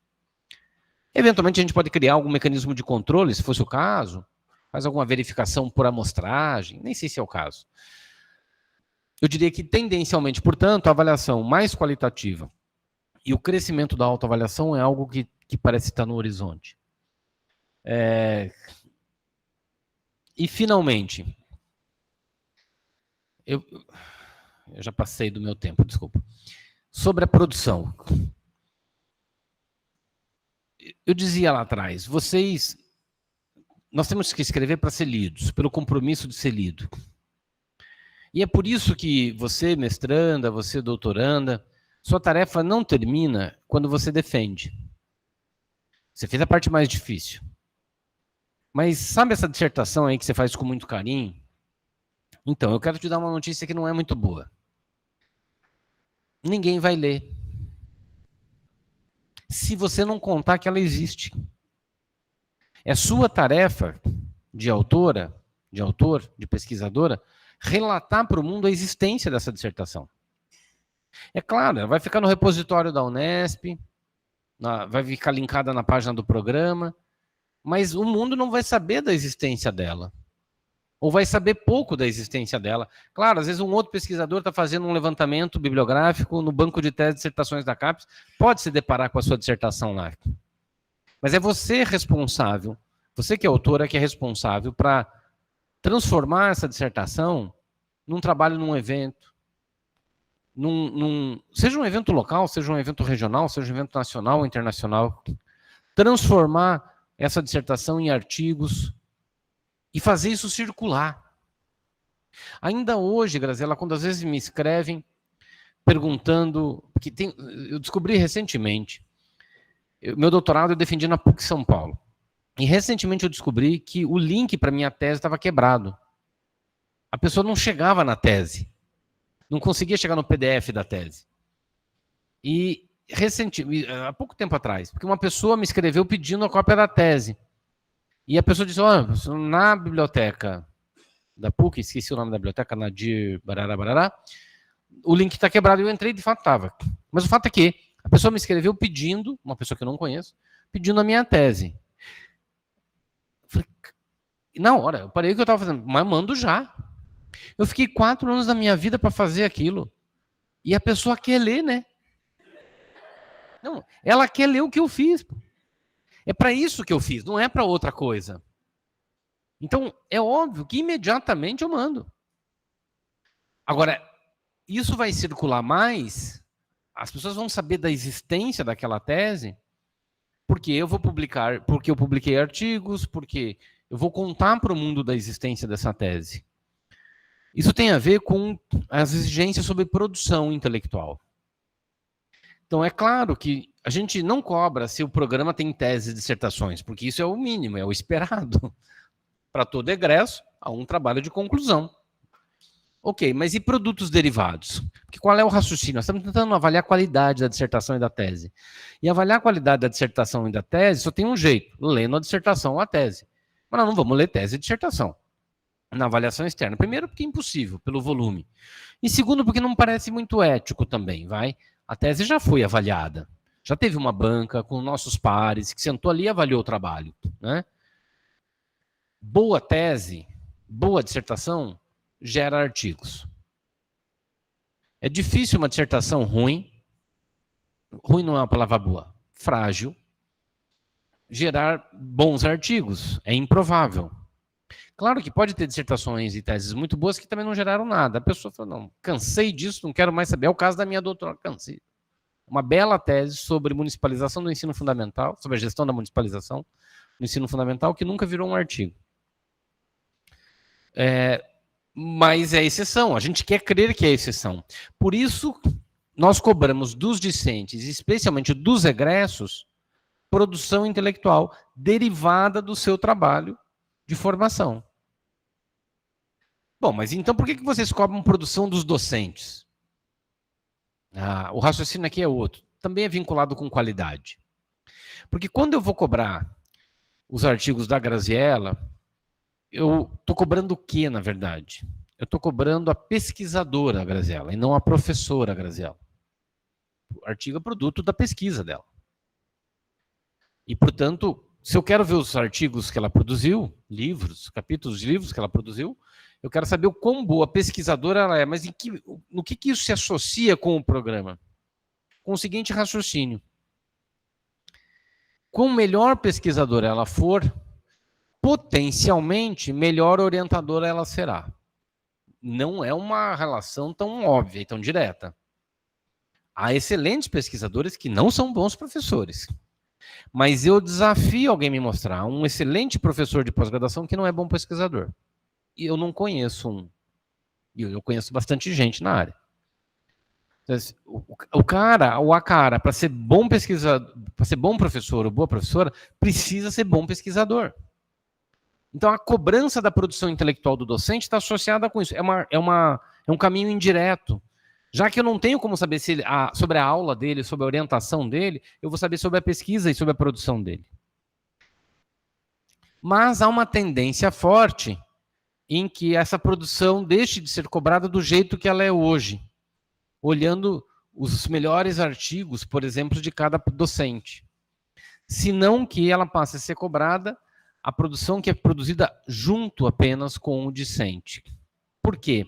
Porque tem a ver com a produção que é produto da formação. O meu melhor artigo do quadriênio, que provavelmente a coordenadora do meu programa vai indicar como um dos melhores produtos, ele é produto da minha pesquisa e não é um produto que eu fiz junto com o aluno. Não tem participação nenhuma de aluno. Então, na verdade, não é um produto do programa. Ele é um produto do pesquisador. Do mesmo jeito que nem todo projeto de pesquisa do docente tem que ser registrado como projeto do programa, nem toda produção do docente é produção do programa. Para resolver um pouco essa equação, há uma forte tendência de que aquilo que a área da química inventou alguns anos atrás, e que já está se esparramando por outras áreas, chegue às nossas áreas também, que é considerar a produção intelectual docente somente aquela que é feita em coautoria com discentes ou com egressos. Porque isso demonstrará, de alguma maneira, que se trata de fato de uma produção do programa. É controverso, é algo que a gente vai precisar amadurecer muito. Exato. Então, porque efetivamente nós estamos tentando avaliar uma escola. E a capacidade da produção que essa escola tem de gerar mestres e doutores com qualidade, dissertações e teses de impacto social e acadêmico.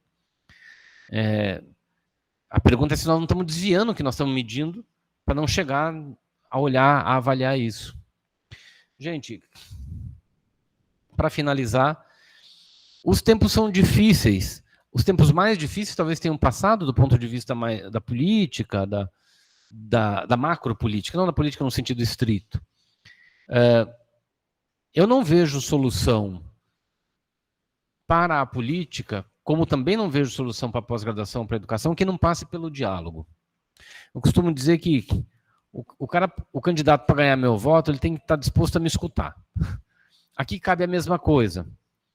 As alternativas para melhorar a pós-graduação, a formação de mestres e doutores, são muito bem-vindas, desde que a pessoa queira dialogar comigo. Ou seja, desde que queira debater com quem efetivamente faz a pós-graduação, docentes e discentes dos programas de pós-graduação. Não existe no meu entendimento, soluções exógenas que virão sobre nós para resolver os nossos problemas. Sempre foi assim. Do mesmo jeito que não existe forma ótima de gestão da escola de educação básica, não existe forma ótima de gestão da pós-graduação ou da ciência brasileira. Você faz com as pessoas que fazem a pós-graduação cotidianamente.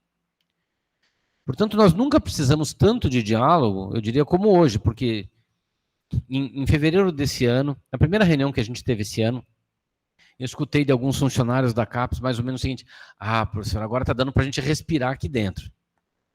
As pessoas vivem.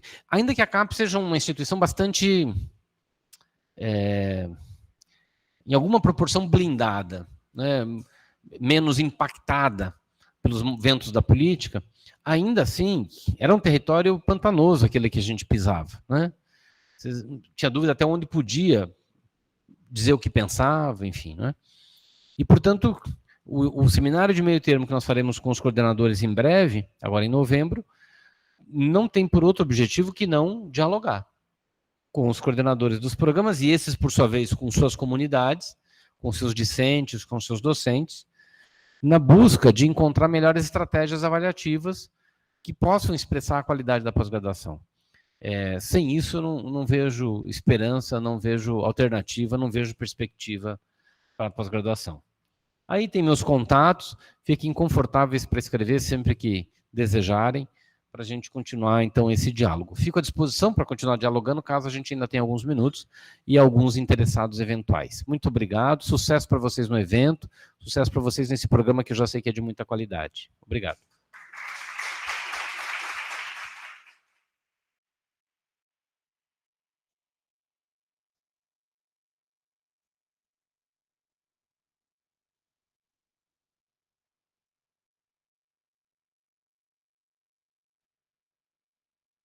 É isso, como diz o Mário Quintana, se as coisas são inatingíveis, ora, não é motivo para não querê-las. Que tristes os caminhos, se não fora a presença distante das estrelas.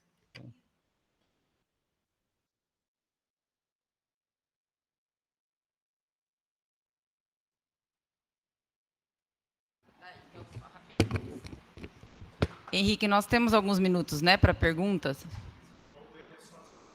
Amanhã, né? Você falou 3 da manhã, a gente podia ficar até as 3 da tarde. Muito interessante, não vou falar, já vou abrir para as perguntas, mas o professor Ângelo, dá para a gente perceber a partir da fala dele que ele não veio, a gente tem a ideia da avaliação externa como a plataforma Sucupira, muitos têm, né? A plataforma Sucupira é algo abstrato, externo a nós, já formado, só para a gente colocar dados. E o que ele mostrou é um questionamento à função da ciência, né? O que ele mostrou para a gente é um questionamento da função da pesquisa, das atividades formativas, né, por meio das atividades de ensino de pesquisa na pós-graduação, e uma perspectiva de avaliação que pressupõe necessariamente uma participação coletiva. Né? A avaliação ela não está pronta para ser seguida com os critérios prontos, ela está se desenhando com a participação não dos avaliadores, com a participação dos programas de pós-graduação, né? Então, ela vai, se a gente está a necessidade não é premiar os programas ou impedir que eles se desenvolvam, ao contrário, conseguir traduzir, eu acho que é isso, é traduzir o que os programas fazem de bom, né? Como eles são com qualidade. Então, é uma construção coletiva mesmo, de indicadores, de critérios, aprender com os erros, né, com os erros do passado, com as medidas que não foram corretas, que não deram certo, não foram efetivas. Então, eu acho que é uma construção coletiva dos programas de pós-graduação. Então, daí a importância da autoavaliação, que a gente também tem tentado trabalhar aqui há algum tempo, né? A importância do envolvimento da comunidade na avaliação e autoavaliação do programa. Então, a gente vai abrir agora para as considerações, perguntas. Eu acho que podem levantar a mão e falar daí ou daqui.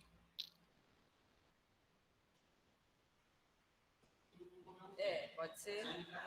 Eu ia dizer isso. Organizem-se para levantar as mãos.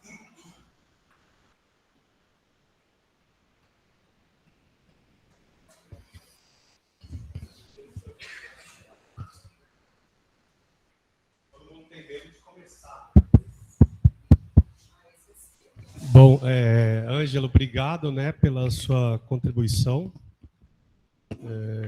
É um prazer mais uma vez te receber aqui, né? Eu queria comentar duas coisas nesse aprendizado enquanto coordenador, né?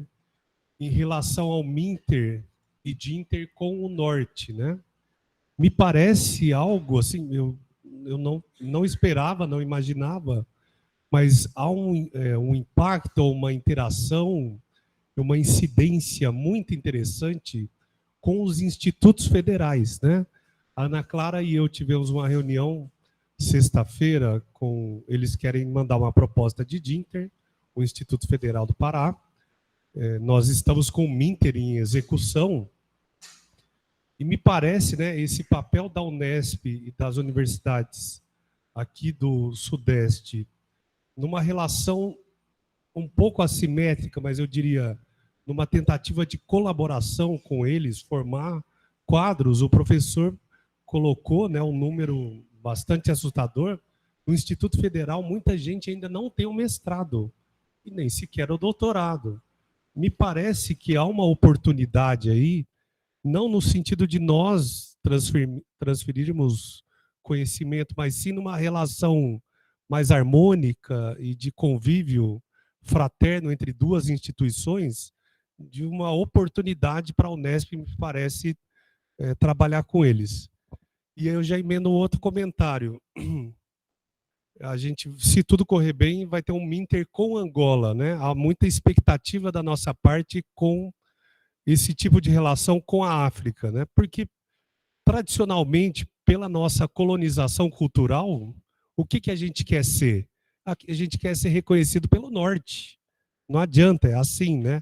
Uma professora e um professor quer ter sua produção reconhecida na Europa e nos Estados Unidos. Isso não há quem tire da nossa cabeça, né? Eu não sou contra isso, mas, ao mesmo tempo, nós temos que dar as nossas mãos para continentes, regiões aqui ao lado, né? A Bolívia, a Argentina, Equador, para não falar outros, né? Esse tipo de relação com países que passam com problemas mais ou menos parecidos com o nosso, me parece um tipo de internacionalização tão importante quanto o Norte nos reconhecer, né? Então tem uma contradição, uma colonização cultural aí, mas um risco também, né? O nosso Minter Angola não vai ser bonito se a gente tentar fazer na África o que os portugueses fazem conosco, a Europa faz conosco, em termos de colonização cultural, né? A gente chegar lá na África achando que nós somos os mais bonitões e as mais bonitonas e vamos levar a verdade para eles, né? Há um risco, certamente, né? Então, eu queria que você comentasse esse tipo de relação com o Instituto Federal e com, especialmente com países similares a nós. Alguém mais aí? Enquanto eles, eventualmente, se alguém quiser depois, eu vou... Não, o PCI é o Programa de Cooperação Interinstitucional da CAPES. Ele congrega os Minter e Dinter, mestrado interinstitucional, doutorado interinstitucional, com o objetivo de fazer a formação de quadros no âmbito do mestrado ou do doutorado que atuam na instituição conveniada, né? Então, você faz lá com o Instituto Federal do Pará, porque eles têm lá docentes ou técnicos que não têm a formação ou de mestrado ou de doutorado, e não há na região atendimento suficiente para suprir essa demanda, o que às vezes é uma coisa um pouco estranha.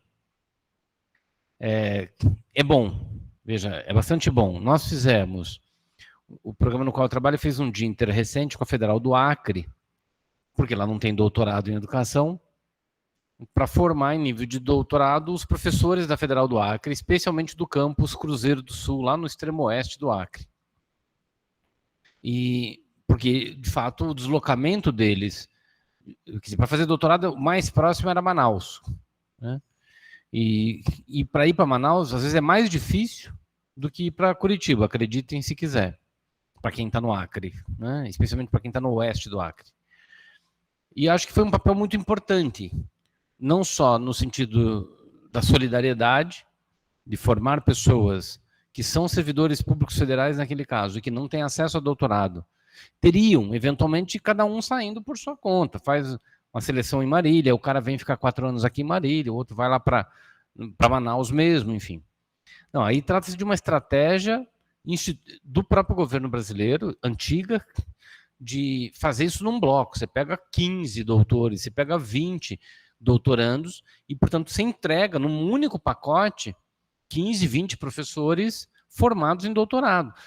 Isso com a ideia de gerar nucleação, de que esses egressos formem um núcleo de pesquisadores e futuramente um próprio programa de pós-graduação lá.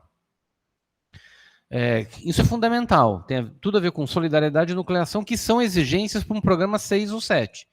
Nenhum programa vai chegar a 6 se não tiver nucleação e solidariedade. Tem que ter. E tem que manter, tem que ampliar. Agora, há 2 problemas iniciais nisso. Há mais, mas há 2 problemas iniciais. Um é, qual é a finalidade, de fato, do Minter, especialmente do Minter e do Dinter? Como eu disse, é formar pessoas da instituição conveniada. Então, o teu aluno vai ser o funcionário do Instituto Federal do Pará, ou de onde quer que seja. Ele não pode, nessa turma, vir um paraense que não seja funcionário do Instituto Federal do Pará, certo? O problema é que boa parte dos Minter, na verdade, não são Minter. Eles são uma espécie de proxy para vender serviços educacionais, no nível de mestrado.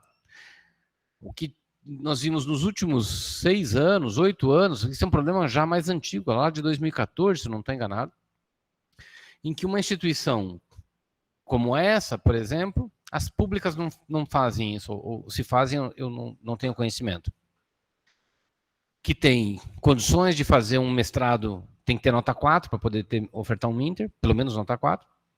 Ela faz um convênio com uma instituição em outro lugar do país, mas não é para formar os funcionários dela. Lá, essa instituição faz um edital aberto, vem quem quer. Com como é que eles chamam? Com taxas de investimento, né? Com o valor do investimento, com a mensalidade a ser paga. Ou seja, são serviços educacionais vendidos fora do sistema, porque esse mestrado não existe, ele não foi autorizado lá, nessa região. Ele existe na região de origem. Né? Então, esse é um problema. Há que cuidar muito na oferta, se você não está sendo, vamos dizer, usado pelo conveniado para venda de serviço. Por que eu estou dizendo isso? Porque às vezes a instituição é uma instituição privada. Não há nenhum problema. Vocês podem, o PCI permite que você convenie com instituições públicas ou privadas. Pode conveniar pode fazer Minter com prefeitura. Não tem problema nenhum. Vai fazer um Minter com a prefeitura de Marília. Você pode fazer uma turma Minter para formar mestres da Secretaria de Educação de Marília. Não tem nenhum problema. Eventualmente você vai ter custos. Deslocamento. Aqui em Marília não teria, mas vai lá no Pará, né? Vai ter custo de deslocamento e tal. Quem tem que pagar isso? É o conveniado. Sem ônus para o aluno. O estudante não pode ter ônus. Porém, muitas vezes, em boa proporção, mesmo com as instituições públicas por vezes, esse custo é transferido para o estudante. Que, seja ele funcionário ou não da instituição, ele não deve arcar com isso. É um investimento na formação do seu... É por isso que é a formação do quadro dos servidores, dos professores da instituição conveniada. Esse Instituto Federal do Pará é em Belém? Tá. Eu estranharia se fosse em Belém. Que, claro, que interessa para eles, quem não quer formar seus professores neste programa. Não é? Programa de excelência, reconhecido nacional e internacionalmente. Mas em Belém nós temos 2 doutorados, um doutorado consolidado, nota 5, um recém-doutorado criado, nota 4, e um doutorado em rede, agora também recente. Então, não é por falta necessariamente de doutorado, se fosse em Belém. Mas o Pará é um país, né? Aquilo é uma coisa absurdamente grande. Então, qualquer pequena distância é muito grande para nós. Olhar isso, que às vezes também tem a ver com até que ponto a instituição, de fato, se tem que fazer parte da estratégia deste programa, a solidariedade sim, mas e aí vou chegar no caso de Angola. Desenvolver um projeto formativo numa outra região que tem a ver com elementos culturais, inclusive. Aqui tem um aspecto importante. Nesse caso, em especial, antes de chegar em Angola, a Amazônia. A Amazônia é outro mundo, gente. A Amazônia é outro mundo. Inclusive, há pouco tempo atrás, eu estava no Acre e estava numa reunião com professores e a pessoa falando, não, mas é que o projeto sobre a florestania e florestania para cá e florestania para lá. E eu com vergonha de perguntar o que era, né? O cara falava umas 20 vezes, a gente é professor, mas a gente é aluno, quer aprender. Falei, desculpa, gente, mas o que é florestania? Vocês já falaram tantas vezes. Ô, professor, florestania é aquilo que lá no sul vocês chamam de cidadania, dos povos da floresta. Porque não é cidade, né? É floresta. Eu falei, olha, faz todo sentido. Faz todo sentido para quem são os povos da floresta, né? E não os povos da cidade. Só que o problema é que é mais do que uma expressão, é o que ela significa. E o que ela significa no processo. Por exemplo, a cultura indígena amazônica, as culturas indígenas amazônicas, elas são, diferentemente das culturas indígenas do Centro-Sul, mais recentes, é verdade, mas lá elas não são culturas de escrita. Não há na cultura indígena amazônica o desenvolvimento da escrita. E isso tem um impacto determinante no conceito de educação. Aí a gente vai lá ensinar eles como é que é ser professor de pós-graduação, por exemplo, para que eles orientem dissertações e teses desse... Cara, é outro mundo. A pergunta é, nós estamos preparados para isso? Porque você falou em colonização cultural, né? No caso angolano é mais grave. Eu tenho orientando angolano, o Luiz, uma figura. E toda orientação ele fala muito mais do que eu. Porque eu estou precisando entender primeiro o que é o caso dele, para eu poder ajudar. Não é? Então, porque é uma realidade educacional muito diferente. Nós temos elementos comuns, mas nós temos elementos muito diferentes. E que atravessam a cultura e, portanto, atravessam a educação, a escola, né, os processos formativos.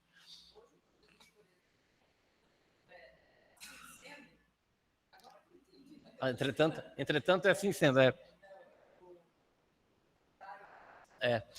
E por isso, agora é claro que, por exemplo, interessaria, eu imagino, a uma instituição lá em Luanda, em fazer um Minter ou um Dinter com esse programa.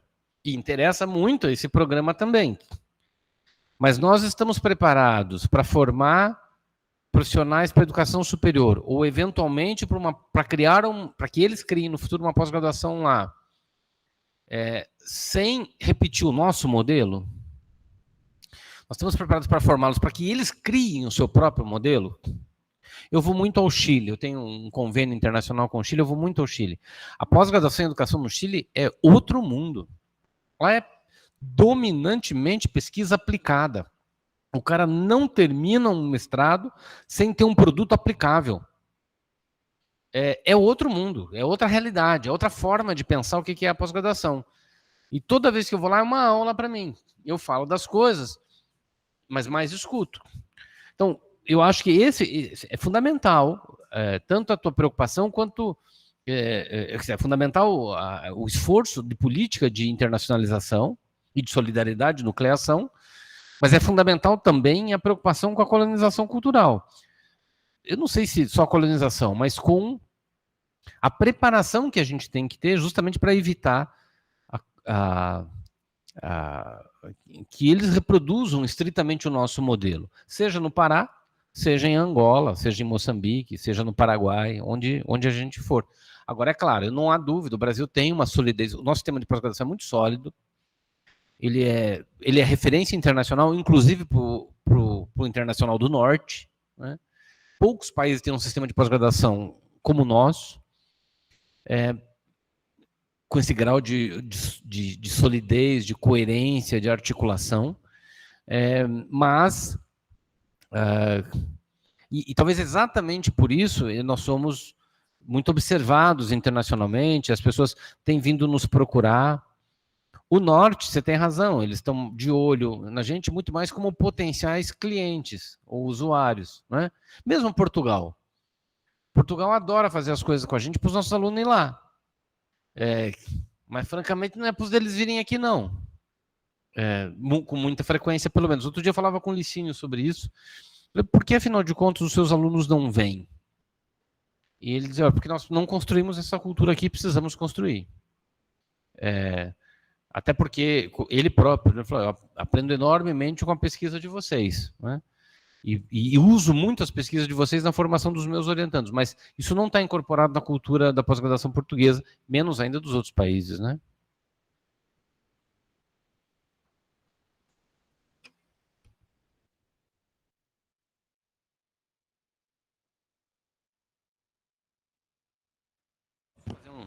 Eu queria fazer um comentário de uma coisa que a Grazi falou, para a gente aí talvez terminar, então, se não tiver outras observações. Uma das coisas mais importantes para mim, na qualidade de um programa de pós-graduação, está na capacidade de identificar seus problemas. Portanto, um bom programa não é aquele que não tem problemas. É aquele que tem, mas sabe que tem. E que, portanto, consegue dizer quais são as suas dificuldades e como é que está tentando lidar com elas. Para mim, isso é decisivo. A primeira vez que eu li um relatório de um programa de pós-graduação foi quando eu assumi a coordenação do meu programa lá no 2008, acho que foi. E eu li o relatório e falei, isso aqui não é esse programa, não. Parecia que era uma escola de fantasia aqui. Eu falei, cara, isso aqui é perfeito demais. Aí, o que as pessoas, não digo que elas mentiam, não mentiam, mas elas omitiam. Fantasiavam. É aquilo que eu estava falando hoje sobre quanto látis da pessoa não expressa o que a pessoa é, né? E isso não é bom. Primeiro porque o avaliador sabe que não é verdadeiro. Um bom avaliador sabe identificar. Segundo, que demonstra uma falha, que é a tua incapacidade de reconhecer seus erros ou dificuldades. Porque elas existem. O melhor programa de pós-graduação do mundo ou do Brasil seguramente tem muitos problemas. E ele só é o melhor programa, se aqui é um melhor, porque justamente consegue identificar e lidar com elas. Então, acho isso, de novo, o pedaço da autoavaliação é muito importante, como uma estratégia de levantar, a partir dos diferentes olhares de discentes, de egressos, de docentes, da sociedade. A gente não tem envolvido, tomara que aqui vocês tenham conseguido envolver, mas nós não temos conseguido envolver na autoavaliação da pós-graduação a sociedade, que é quem recebe os nossos egressos. Para onde vai quem termina o mestrado aqui? Para onde vai quem termina o doutorado aqui? Quem recebe essas pessoas? Essas pessoas, ou essas instituições, pensam o que da formação que nós estamos ofertando?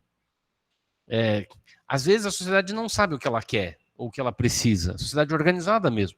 O quanto a Secretaria de Educação do Estado de São Paulo sabe do que ela precisa em termos de formar, no nível da pós-graduação, os seus funcionários, seus professores, seus trabalhadores da educação. Talvez ela não tenha uma resposta para isso. Talvez nós tenhamos mais essa resposta do que eles.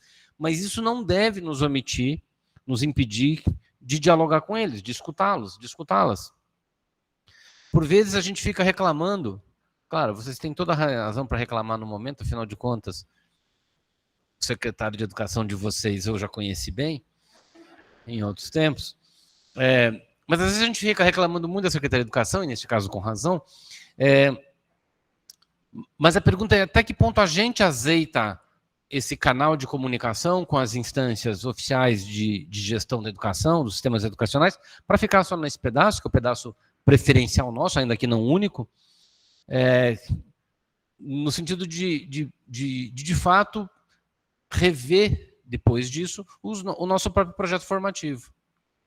Há anos atrás, o governador do Paraná era o Requião, o secretário de Educação era o irmão dele, o Maurício Requião, que é colega lá da universidade, e o Maurício Requião ele teve uma ideia muito interessante. Primeiro, uma crítica rasteira, é verdade, aos programas de pós-graduação. Ele dizia isso: os programas de pós-graduação não formam os professores para as escolas. E, portanto, eu preciso formar os professores, fazer a formação continuada dos professores para o trabalho das escolas. E aí ele criou um programa chamado PDE, Programa de Desenvolvimento da Educação, que tinha a mesma sigla do plano do Haddad, lá na época, que era uma espécie, a gente chamava de mestrado do Requião, que era, o docente ficava o primeiro ano fora era uma seleção, tinha um processo seletivo, não tinha vaga para todo mundo no começo. O cara aprovado, ele ficava um ano fazendo disciplinas em universidades públicas, credenciadas ao sistema. E no segundo ano ele desenvolvia um projeto de intervenção educacional, tinha que ter a ver com o que ele fazia na escola, né? Aí ele tinha uma diminuição da carga de trabalho. Era um projeto interessante. E isso permitia, depois, concluído aquilo, uma progressão na carreira. Ok, bacana, mas por que é que isso não virou mestrado profissional?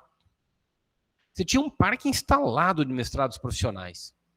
Nas próprias universidades estaduais. O Paraná tem 7 universidades estaduais. Todas elas têm mestrados profissionais em várias áreas, inclusive na educação. Por que é que isso não virou? Por que não foi feito por meio dos programas profissionais? Porque, em boa proporção, também os programas profissionais, e mesmo os acadêmicos, não pavimentaram esse caminho. Logo, o governo não nos procurou porque nós nunca os procuramos. Voltando ao ponto.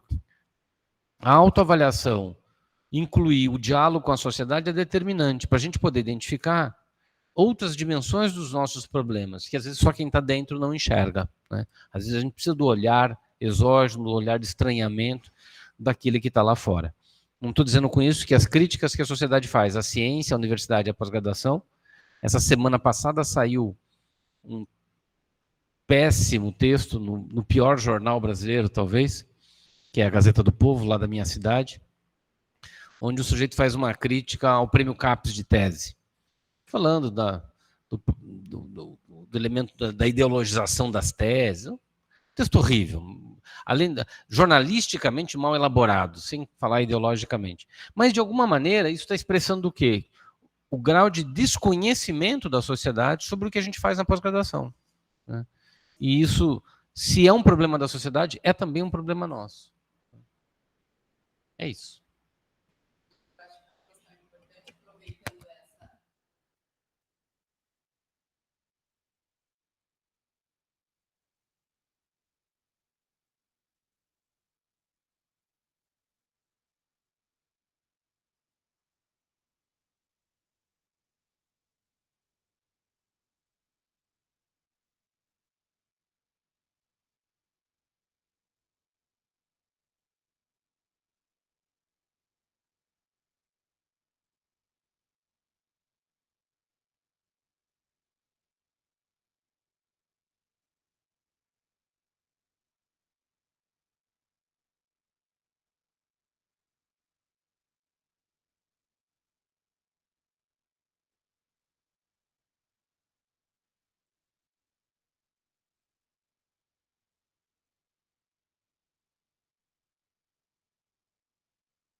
Muito obrigado, gente. Sucesso para vocês no evento e na caminhada do programa. E para os mestrandos e doutorandos, sucesso na sua formação.